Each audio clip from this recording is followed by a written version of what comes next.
A new warning of extreme risk of fire issued for Crete as thousands flee Rhodes. On the ground, we witness the terrible conditions as high winds fan the flames. These fires have been burning for a week now. They're not going to put themselves out. And to be honest, the emergency services seem incapable of putting them out. From those landing back in the UK, frightening tales of holidays ruined. A nightmare, absolute nightmare. There were people screaming, crying, people carrying little babies, little children. Well, tonight, thousands of tourists are still scrambling to get home. We'll get the latest on what the Greek Prime Minister is calling the war on wildfires from Emma, who's there. Meanwhile, as southern Europe burns, why one by-election result may be prompting the Conservatives to rethink their green policies. Also tonight, is this the last grain ship out of Ukraine, and what does it mean for the world's hungriest? When I get on that pitch, I've got to forget about it then and just get on with playing. Britain's first £1 million footballer, Trevor Francis, dies at 69 and tributes pour in and... You think you're in trouble when you get back? I might be, but I hope not. 9 years after the veteran care home breakout that made the headlines, the great escaper hits the big screen. I saw many similarities in him, in my way of thinking, because I was from his absolute background, and I was a Cockney soldier.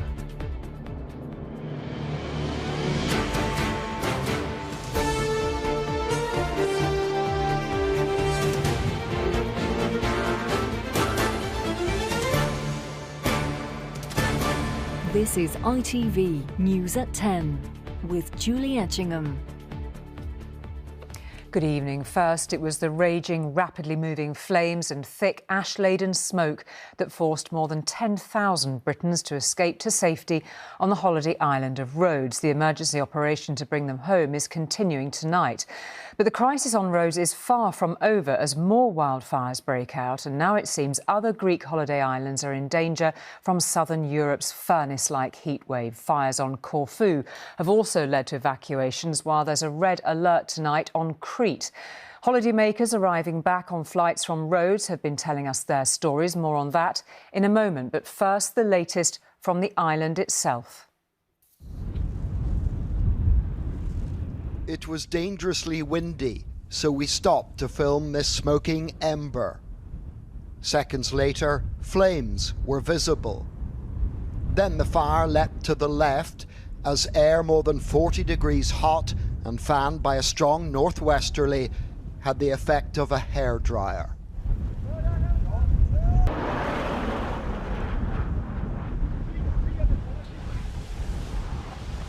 Go.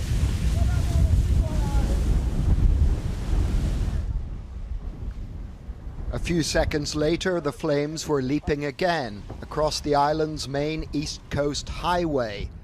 This had become a wildfire indeed.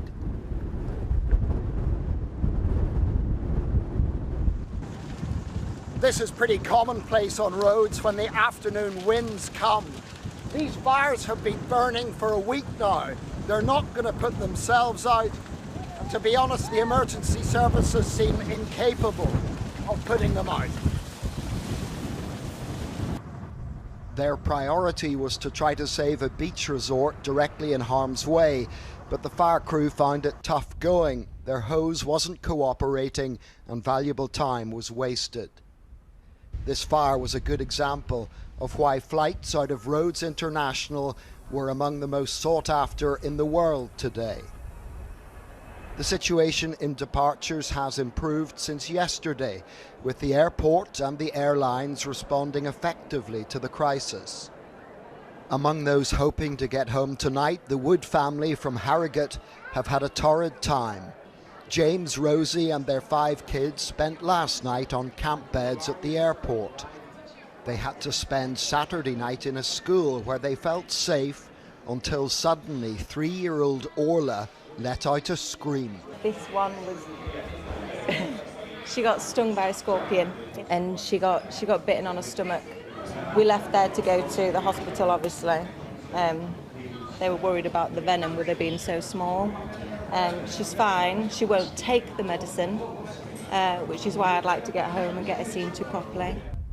This afternoon, some tourists who stayed on found themselves looking at a fire that broke out beside one of the few hotels still open on the east coast. It's not clear how it started, but it does illustrate how combustible this island is right now. The fire we referred to at the start of this report was eventually extinguished by half a dozen water bombings.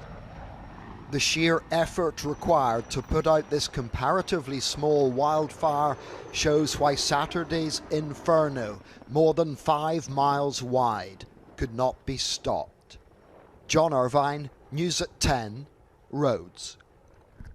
Well, emergency evacuation flights carrying passengers back from Rhodes have been arriving regularly at British airports. Many of them had hair-raising stories to tell of the conditions that forced them to abandon the holidays they'd saved all year for. But there are others who are still booked on holiday flights to the Greek islands. It's a holiday island tourists flock to, but which now so many are desperately trying to leave. This chaos coincides with the summer peak, and it's left some passengers who returned today feeling badly let down. When they had to leave this hotel, guests walked miles in the dark, and this tourist ended up with injuries and having to abandon her luggage with many possessions. It was a nightmare, absolute nightmare. There were people screaming, crying, people carrying little babies, little children, trying to drag their suitcases. That must have been awful to be ending up at the end of all that without anywhere to sleep. Slept on the floor like this. No one brought us any blankets or anything to lie on. We just lay there. Everyone was on top of each other. Travel firms have updated their response to the crisis. TUI has cancelled all outbound flights to Rhodes up to and including Friday. EasyJet has cancelled all its holiday packages up to and including tomorrow with refunds. Jet2 has cancelled all flights and holidays to Rhodes through to Sunday, July the 30th, with refunds and rebooking options for customers. Ryanair flights to and from Rhodes and Corfu continue. Many who paid for luxury have ended up instead having to improvise even the basic comforts, such as bedding and accommodation. This mum, who travelled to Rhodes with her 2 children, says there was too little support and information from travel firms. Just not having any communication and not knowing what to do, where to go, and being told to stay put, but then having the military and the hotel staff telling us that we had to leave. So you ended up having contradictory information? Yep, 100%. How did that leave you feeling? In turmoil, didn't know what to do.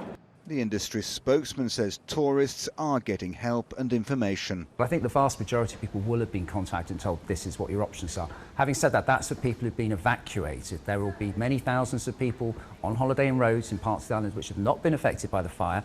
What should be postcard holiday vistas were today scenes from a natural disaster, as travel firms that exist to help people get away are now scrambling to bring so many home. Chris Choi, News at 10 at Stansted Airport. So the battleground of what the Greek Prime Minister called the war on wildfires looks like this tonight, as we've seen fires continue to rage on Rhodes as holiday makers are repatriated.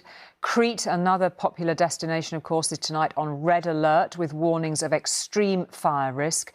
And fires have also broken out on the island of Evia and, as we've heard, on the other side of Greece in Corfu, leading to some evacuations there. And Emma's on Corfu for us tonight. Emma, what is the overall situation out of Greece tonight? Well, the overall situation certainly here in Corfu is an awful lot calmer than it was 24 hours ago.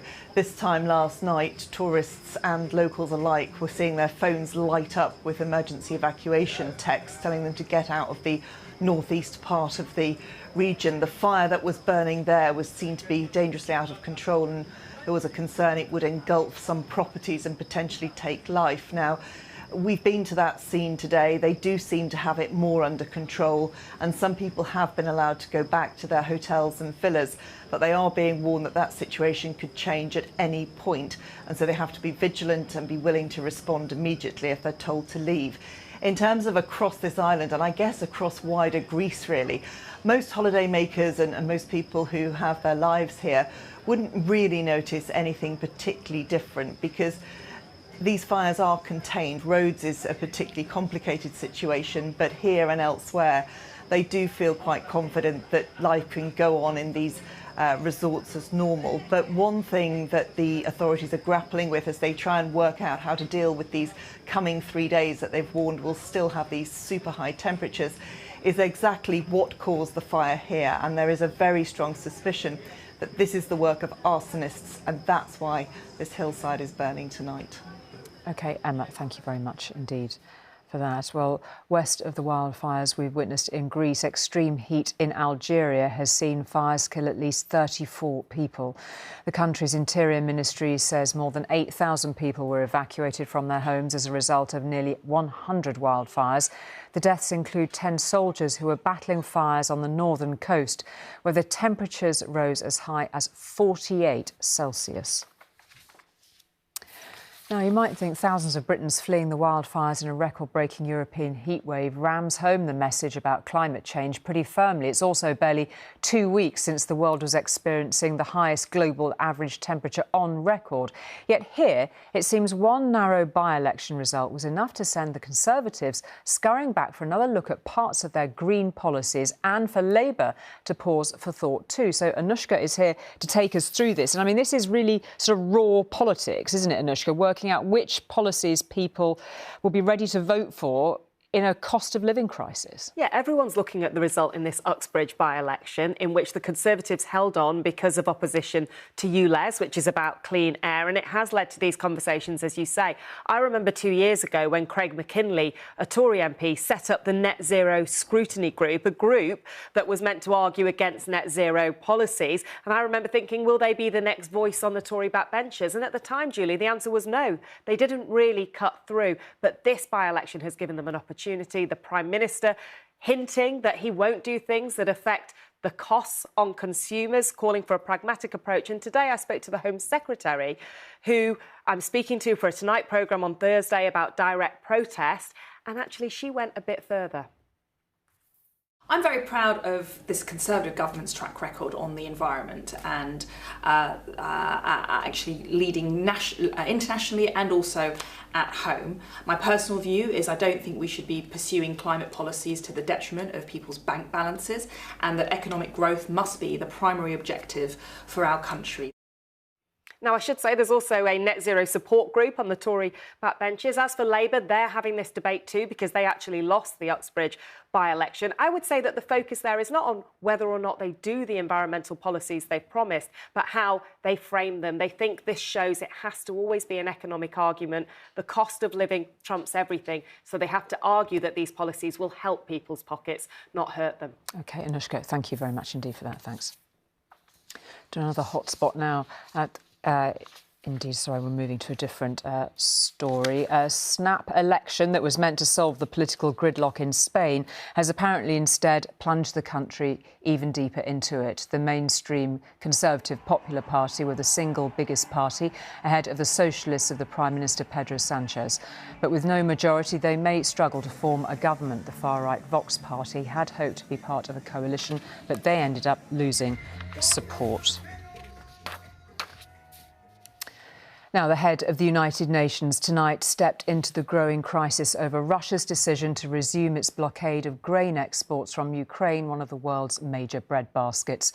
The renewed blockade has been accompanied by intensified Russian missile attacks on the key grain shipping port of Odessa on the Black Sea.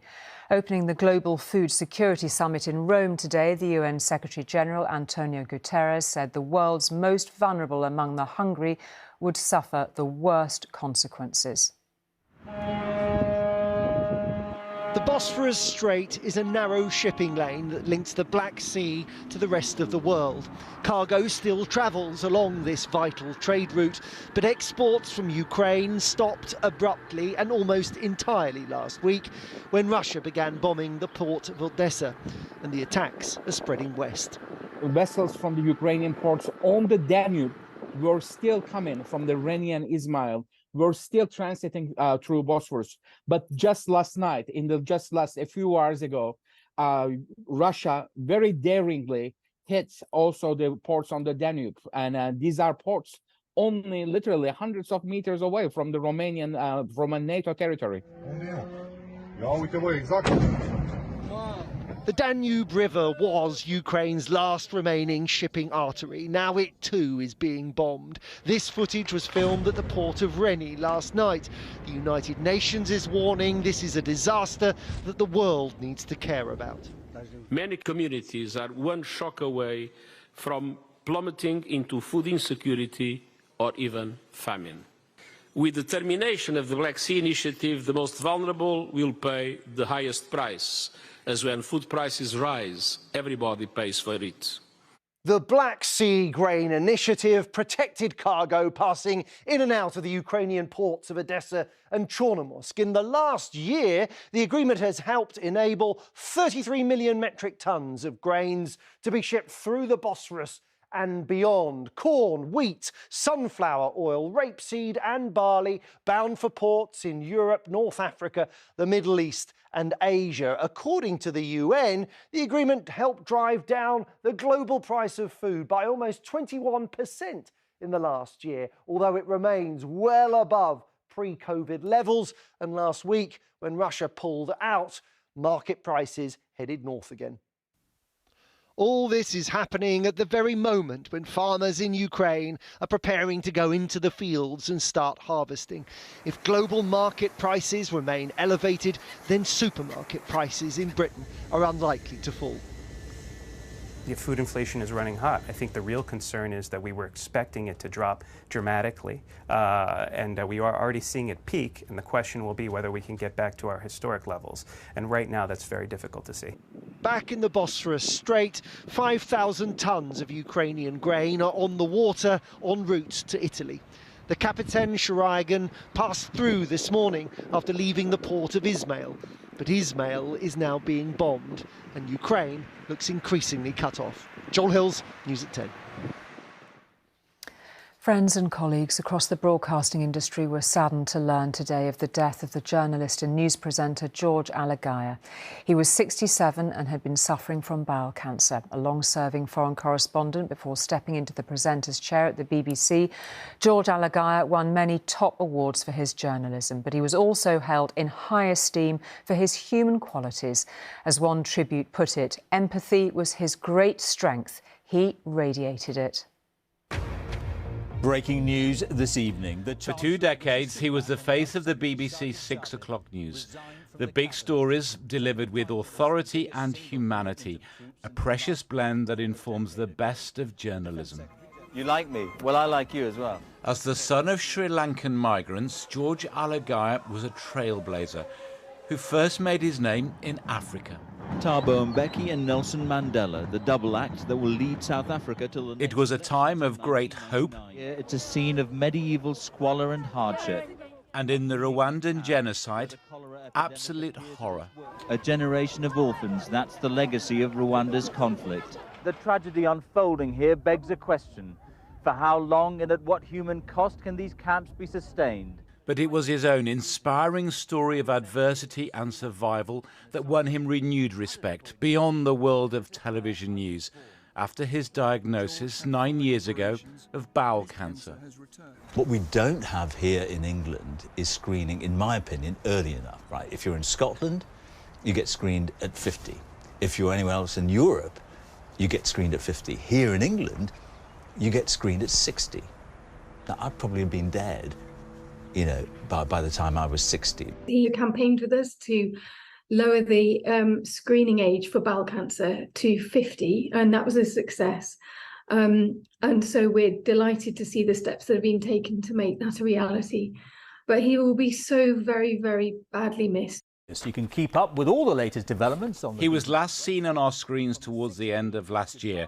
Today, colleagues remembered a brilliant broadcaster and a warm, funny and generous friend.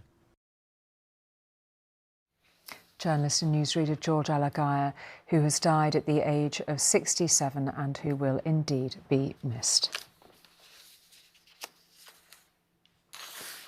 Now, an industry that's being revived after lying virtually dormant for around a century got a huge boost today. Think of whiskey and people naturally think of Scotland, where it originated, but you may not know they also make whiskey in Wales, and Welsh Whiskey was today accorded official protected origin status. The word whiskey stems from the Gaelic phrase Ishka Baha, meaning the water of life. And it's no surprise that the first record of whiskey in the UK traces back to Scotland. But their Celtic cousins in Wales want to get in on the act. So either side of us, you've got a Faraday still, and these are unique to Penderyn. The industry in Wales is expanding rapidly. This newly opened distillery is this producer's third. They are one of 4 companies who lobbied successfully for protected origin status. It's a huge success for Penderyn and the wider Welsh whisky industry. It's there to ensure that the high quality reputation that we've built over the last couple of years for single malt Welsh whisky is preserved and maintained, really. It's claimed Wales's damp climate means single malt Welsh whisky has a smooth and refreshing flavour, with water drawn from deep inside the Welsh hills of Banau Brycheiniog or Brecon Beacons. 100% Welsh water, local malted barley. I think it's just a great product and something that is already sold in 45 countries, but we think we can take it even further and support them in growing fabulous Welsh whisky businesses. Protected geographical indication status protects produce from copycats, safeguarding the authenticity of food and drink linked to a particular region, like blue cheese Stilton, Whitstable oysters and Cornish pasties. This UK scheme replaced the EU's existing protected status, and so only protects product names when they are sold in Great Britain and not in the EU and Northern Ireland. It's not clear to me what the market is for fake Cornish pasties across Europe. But certainly what we found with Scotch whisky is that you do get impersonation whiskies around the world. As Welsh whisky becomes better known, that could happen to them as well. So it is pretty important that their intellectual property, as that's what it is protected, and they are able to essentially charge premium prices for a premium product. For more than a century, the art of distilling whisky was lost in Wales. The hope here now is that today's announcement will breathe some fire into this small but growing industry. Rhys Williams, News at 10, Swansea. The world of football learned of the loss of an iconic figure today. The former England striker Trevor Francis became Britain's first ever £1 million footballer when he signed for Brian Clough's Nottingham Forest in 1979. He has died suddenly of a heart attack at his home in Spain at the age of 69. Trevor Francis was a rare young talent, making his debut for Birmingham City at just 16. In his first full season, he had the strike rate of an established star. A brilliant goal. But he will always be best remembered for the deal that took him away from St Andrews in 1979 to Nottingham Forest, when he became Britain's first £1 million player. A fee that, astonishingly, more than doubled the existing transfer record, a signing pushed through by Maverick manager Brian Clough. Clough, what is it that makes Trevor worth £1 million to you? His ability, young man. What do you expect him to do for Forest? Basically to score goals. When I get on that pitch, I've got to forget about it then and just get on with playing. That's the most important factor. Later that year in Munich, Francis entered Forest folklore with the only goal in the European Cup final against Malmo. Robertson, the first time we've seen them attack them, and there's Francis! The £1 million man puts his name on the score sheet. With one stooping, flying header, the huge investment and Clough's faith in him was largely repaid. It looked very difficult to get the ball in the net, but he managed to do it, and that was typical of Trevor. He was a terrific finisher and a great striker. Francis's career took him to several places after Forest, both home and abroad, but wherever he played, he was a constant presence in the England squad. Over a decade, he scored 12 times in 52 appearances. When he locked his boots away, he turned to management at Sheffield Wednesday, his beloved Birmingham City and Crystal Palace. Was that a dive? During this time, he also became a familiar face in the television studios. Knowledgeable and humble, he was very popular as one of a new generation of pundits. But for everything he achieved over a lifetime in the game, there's no question that Francis will always be best known as Britain's first ever £1 million man. Tributes to Trevor Francis, whose death was announced today. Well, today, the possible move to Saudi Arabia of the French player Kylian Mbappe was an indication of far costlier modern transfer fees. His team, Paris Saint-Germain, have accepted a bid from Saudi club Al Hilal. It is now down to Mbappe to decide his future, but the transfer fee on that table, a small matter of £259 million. And finally, you might remember in 2014 when a services veteran skipped out of his care home to attend the D-Day anniversary service in France. Now there's to be a film about the daring adventure of Bernie Jordan, who was then 90. So Michael Caine has come out of retirement to play the part, and Paul Davis, the reporter who tracked down the gallant old veteran, returned to his old job to talk to Sir Michael.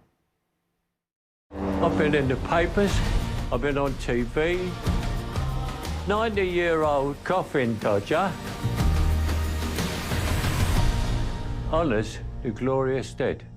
It is the role that tempted a 90-year-old Sir Michael Caine out of retirement. I saw many similarities in him in my way of thinking, because I was from his absolute background. I'm from a working class family, and I was a Cockney soldier.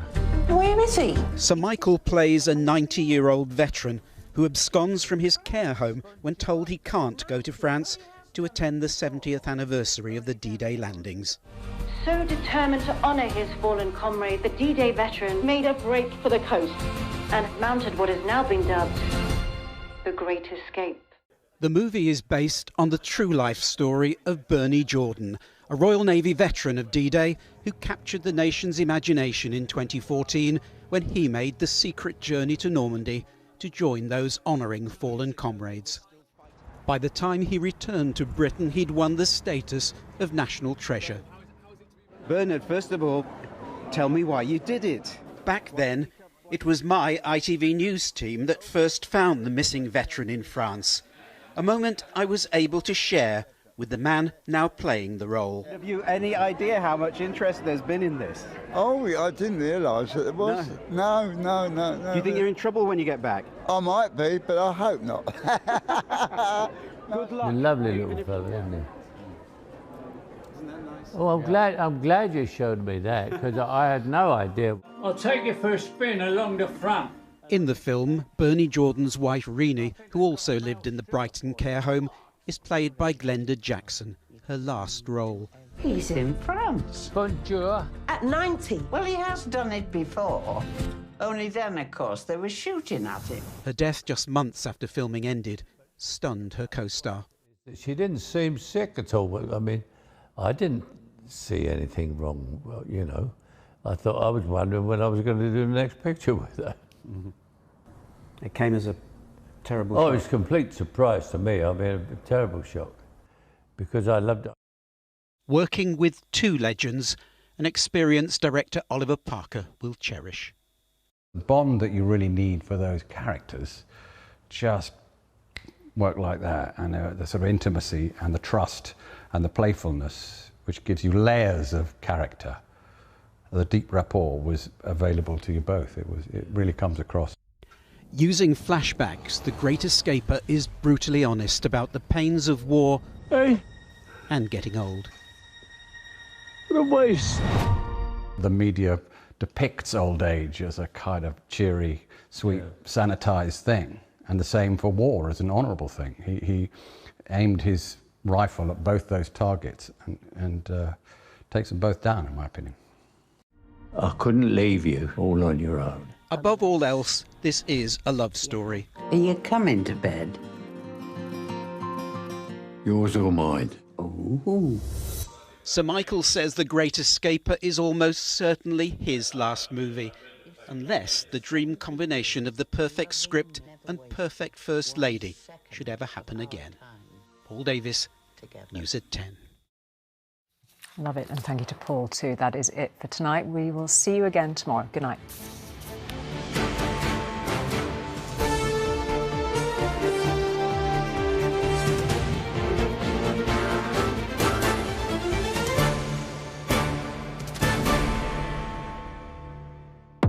We've got live coverage of the FIFA Women's World Cup as New Zealand face the Philippines tomorrow here from 6:20, followed by Switzerland taking on Norway from 8:25. Travel expert Simon Cowder advises on travel to and from Greece on This Morning from 11:15, and actress Joanna Page joins Loose Women tomorrow here from 12. Today we'll see warmer temperatures moving in from the east, especially around tea time. Heinz Beans sponsors ITV National Weather. Hello there, good evening to our weather looking changeable once again this week. Sunny spells, yes, but also further showers in the forecast as well. And worth mentioning that through the middle part of the week, a spell of some wetter, windier weather for a time as well. So let's get some detail as we head through tonight. Still some showers around, particularly around the north and west coast, and particularly through Scotland as well. And here we're likely to hold on to a fair bit of cloud cover. Elsewhere, largely clear skies, allowing temperatures to drop away tonight. It will be cooler and fresher tonight compared to last night.